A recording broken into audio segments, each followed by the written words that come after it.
गीता के अनमोल उपदेश, सफलता और शांति का मार्ग। नमस्कार दोस्तों, स्वागत है आपका मेरे YouTube चैनल पर। आज हम बात करेंगे एक ऐसे ग्रंथ के बारे में जो हजारों सालों से लोगों को इंस्पिरेशन देता आ रहा है, श्रीमद् भगवद गीता। गीता में लिखी गई बातें सिर्फ रिलीजियस नहीं हैं, बल्कि ये जिंदगी जीने का एक तरीका बताती हैं। ये बताती हैं कि कैसे हम अपने अंदर के डर, अपनी कमजोरियों को दूर करके सक्सेस और पीस पा सकते हैं।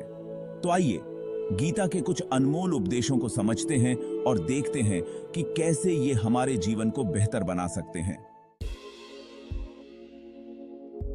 फल की इच्छा छोड़कर कर्म पर ध्यान दो। दोस्तों, गीता में भगवान कृष्ण अर्जुन को उपदेश देते हुए कहते हैं कि मनुष्य को फल की इच्छा छोड़कर कर्म पर ध्यान देना चाहिए। अक्सर हम किसी काम को करने से पहले ही उसके रिजल्ट के बारे में सोचने लगते हैं और यही चिंता हमें आगे बढ़ाने से रोकती है।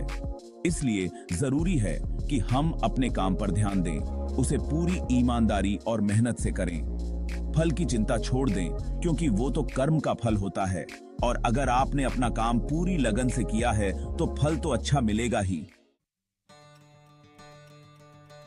आप जैसा सोचते हैं वैसे ही बन जाते हैं। हमारा दिमाग एक तरह का कंप्यूटर है और जैसा प्रोग्राम हम इसमें डालेंगे वैसा ही आउटपुट हमें मिलेगा। गीता में भी यही कहा गया है कि जो व्यक्ति जैसा सोचता है, जैसा विश्वास करता है, वो वैसा ही बन जाता है। अगर आप अपने आप को कमजोर समझेंगे तो आप वाकई में कमजोर बन जाएंगे, लेकिन अगर आप अपने अंदर की शक्ति को पहचान लेंगे तो आप वो सब कुछ हासिल कर सकते हैं जो आप चाहते हैं। गुस्सा, गलतफहमी का कारण। गुस्सा एक ऐसा दुश्मन है जो हमें अंदर ही अंदर खोखला कर देता है। गीता में लिखा है कि गुस्सा गलतफहमी पैदा करता है और गलतफहमी से हमारी बुद्धि खराब हो जाती है। जब हम गुस्से में होते हैं तो हम सही और गलत में फर्क नहीं कर पाते और ऐसे फैसले ले लेते हैं जिनका हमें बाद में पछतावा होता है। इसलिए गुस्से पर कंट्रोल रखना बहुत जरूरी है। हमारा मन बहुत चंचल होता है, वो एक जगह टिकता नहीं, हमेशा भटकता रहता है। गीता में भगवान कृष्ण कहते हैं कि मन को योग और ध्यान के जरिए काबू में किया जा सकता है। नियमित रूप से योग और ध्यान करने से हमारा मन शांत होता है, एकाग्रता बढ़ती है और हम चीजों को बेहतर तरीके से समझ पाते हैं। हम रोजाना अपने कामों में इतने व्यस्त रहते हैं कि खुद के लिए समय ही नहीं निकाल पाते। गीता में कहा गया है कि व्यक्ति को हर दिन खुद के बारे में सोचना चाहिए, खुद से सवाल पूछने चाहिए कि हम क्या कर रहे हैं, क्या ये सही है, क्या हम बेहतर कर सकते हैं। खुद के बारे में सोचने से हमें अपनी कमियों का पता चलता है और हम खुद को बेहतर बना पाते हैं।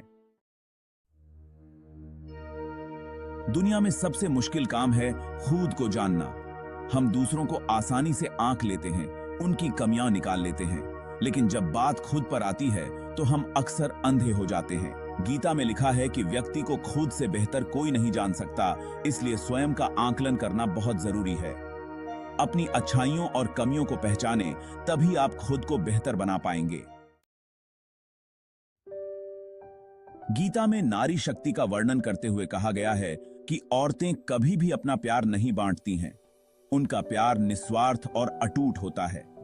मां का अपने बच्चों के लिए, पत्नी का अपने पति के लिए, बहन का अपने भाई के लिए प्यार बिना शर्त होता है। यह प्यार ही दुनिया को चलाता है, इसे बनाए रखता है।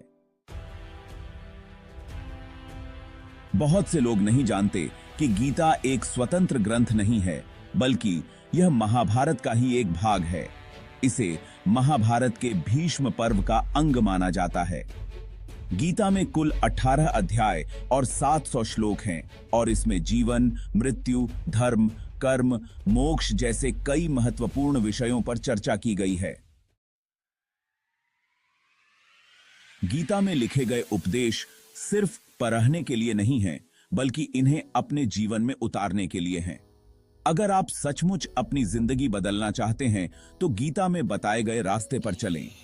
अपने कर्म पर ध्यान दें, फल की चिंता छोड़ दें, गुस्से को त्यागें, मन को काबू में करें और खुद को जानें। यकीन मानिए, आपकी जिंदगी बदल जाएगी। गीता में धर्म की बात की गई है, लेकिन धर्म का मतलब सिर्फ पूजा पाठ या कोई धार्मिक कर्मकांड नहीं है। धर्म का मतलब है सत्य और न्याय का मार्ग, अच्छे आचरण का मार्ग।